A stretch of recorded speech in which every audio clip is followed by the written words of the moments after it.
Welcome back to the show. I'm Max Keiser with my guests, Jacques Attali and Carrie Quinlan. You know, it wasn't just the stock market that devastated investor wealth around the world in 2008. There was pyramid fraud in Colombia, a Ponzi scheme on Wall Street, and in Iceland, the entire banking system imploded.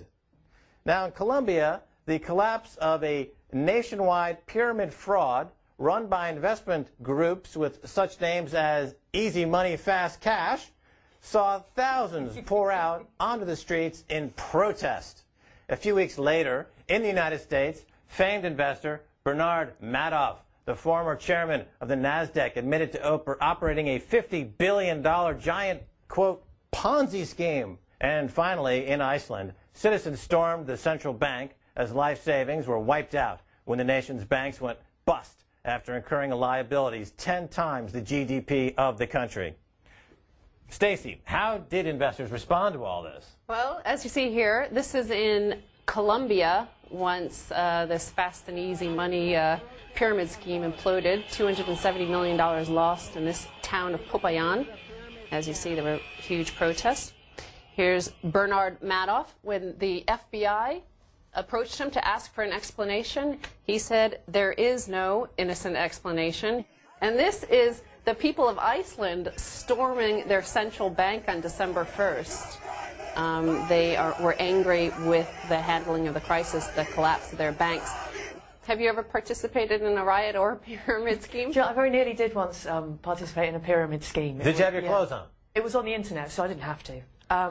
It was fine. But I quite like the idea of a pyramid scheme. It sounds fun, doesn't it? It sounds like, you know, one of the 8 wonders of the financial world. All right, so it's like the Hanging Gardens of Babylon. The Hanging Gardens of hedge funds. The Hanging Hedge Funds of Babylon. The Hanging Hedge Funds of Babylon, the 8th wonder of cyber financial world. Perfect.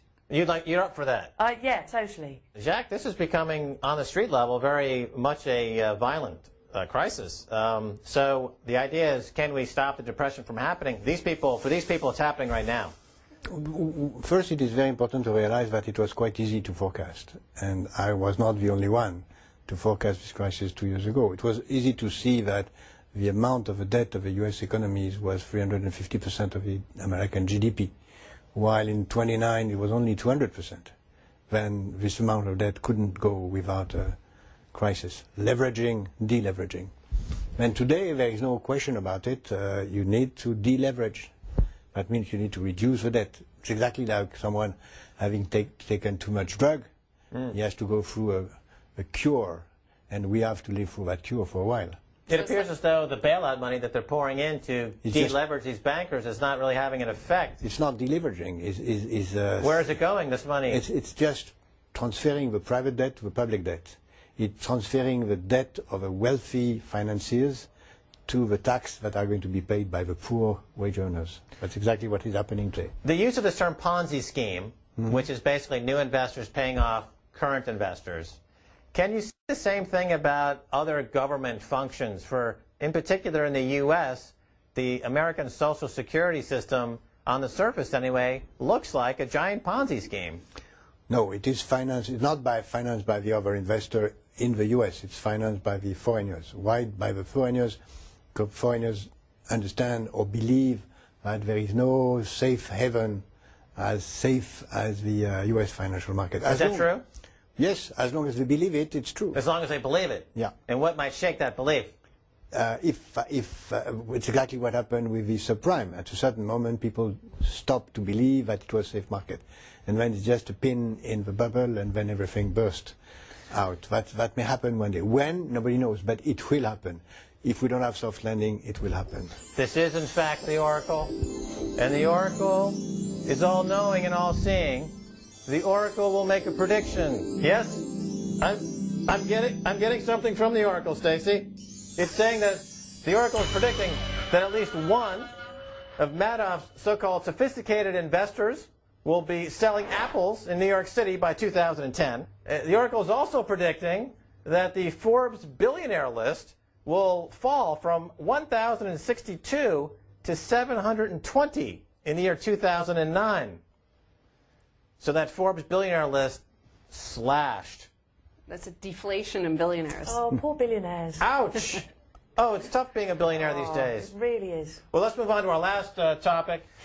Private equity group, Terra Firma, owned by karaoke-loving Guy Hands, bought EMI along with Citigroup. In August of 2007, the two groups bought record label EMI for £4 billion. Stacey, how has the deal gone?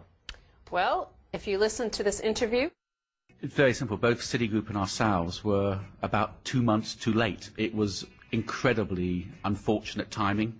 Some people would say bad timing, but the reality is if either Citigroup or ourselves could have guessed where the markets were going to head, we would be geniuses and have made a fortune. Oh, that's great. So he's got 20/20 hindsight, the karaoke-loving Guy Hands.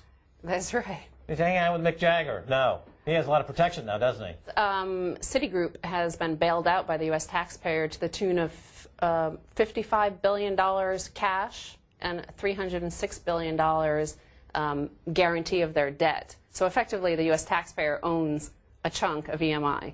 That's good news, even if EMI is going to be a chunk of nothing. That's good news. But, Jacques, I take it you don't pay taxes in the United States? In France. If the French government owned a piece of EMI, would that be good news?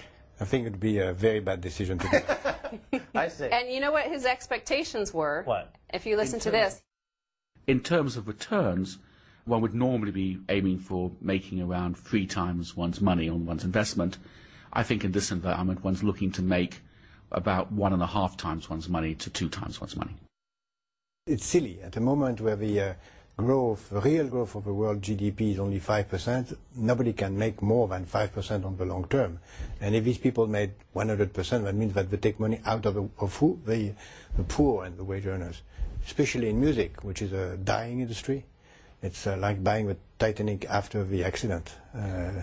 Well, it's outrageous that they say, well, 300% maybe is not doable, but 150% we think we can do. That's absurd. That's obscene. That's still many, many, many times the growth rate, as you point out, and it's probably impossible. It's not only impossible, it's possible if you steal the money to the rest of the people working, and it's mainly impossible in music at a moment where music is becoming free because of peer-to-peer, and when this industry will die because people will not anymore consider that as a relevant business model. Carrie, you're in the entertainment industry, peer-to-peer, file swapping. I do it all the time. I don't think that was the question, but I'm very interested to hear about this. Speak more on this. No, I mean, but as a professional in the industry, though, is it a threat to the entertainment industry, this free software, free P2P file swapping? There's got to be some way around it, otherwise it's all going to disappear, and watch things like watching television online similarly. Yeah. Where the you do live advertising shows. comes from and all that kind of stuff. Live shows. Jacques Attali's doing a book tour, right? You're going to be doing stadiums next year? Full stadiums? You're right to say that. This year? You're right to say that. Artists make much more money today and in the future by concerts, but by saying disc. Actually, we will see people going and pay a ticket for a concert, and leaving the concert hall will have for free the DVD of a concert they have attended. Right. That's what is happening. And I think it will happen also for book writers. We will give books for free, and we will give lectures and be paid for that. In a stadium? Are you going to be in a stadium someday with 60,000 of Jacques Attali's fans? Jacques! I did that for 5,000 already. 5,000? Yes. T-shirts. Also, Oh, my goodness you want to gracious. think about T-shirts. All right, well, this sounds like a juicy one, Sweet Pea. I think this is ready for a perfect prediction. Let us vote. Finally, the final Oracle prediction of the show. I feel it coming. And the Oracle predicts that Guy Hands will not make any money on his EMI deal. Neither will the U.S. taxpayer who bought it via the Citibank bailout. That's the most probable outcome. Well, that's all the time we have for today. I'm Max Keiser. A special thanks to my guests, Jacques Attali, Carrie Quinlan. Until next week, remember, there's always the future.